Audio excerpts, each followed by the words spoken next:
Hello, my name is Rajesh Reddy, And my name is Sroth Sinha. and today our project is on transferring data to millions of copies in a scalable system.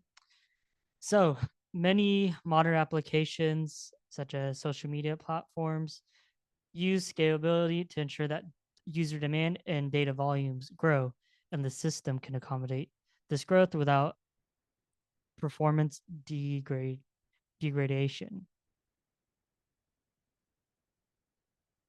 And to go over with the code, let me share the screen and let's go on to the terminal. So, so what I did over here is I first of all went into the final project. This is basically what name I kept for the project. And after going to the final project, I want to run this on my Docker file. So here is what we should do is doc runner final project,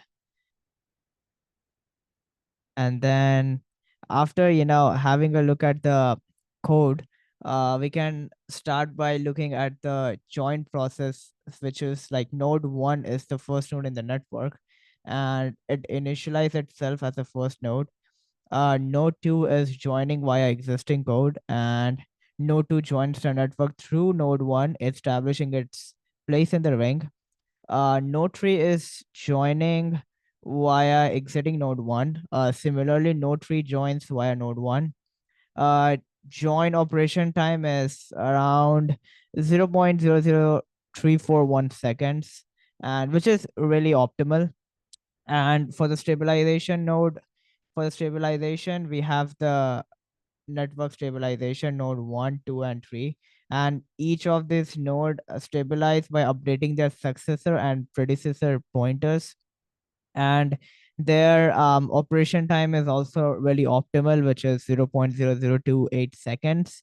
And node 1 is a successor of, so this is node 1, node 2, and node 3 on this line specifically is it could be randomized, it could not be randomized, but over here it's 1 minus 1, node 2 is 1 and minus 1, node 3 is 1 and minus 1.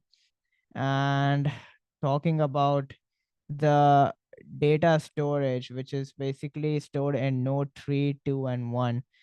Data with ken 10, key 10 is stored at node 3 and replicated in node 3 and 1. Data stored at node 3, 1, and 2 for 20. The key 20 is stored in node 3 and replicated at node 1 and 2. And basically, yeah, this is pretty much it. And the last sentence would be like retrieve data, so key would be like equal to 30 in this case, and like data for key is 20 as well. So the data with 20 is successfully retrieved, confirming the data storage and retrieval mechanism works correctly. In summary, the output demonstrates the joining of nodes, the stabilization process, the state of each node, and the successful storage, replication, and retrieval of data in distributed hash table using the CROD protocol. The time indicates the efficiency of join and stabilize operations. And just to end this, so we use Docker basically to have every code file and to have a look at the code. Um, this is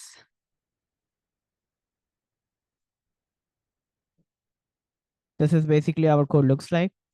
And so we included standard library, we included p threads, we included string time, time used for basically looking, analyzing the complexity. The studio used for the simpler like standard IO library, and we used the fingers for using the finger table, and we use mutex logs, as you can see here, for synchronization.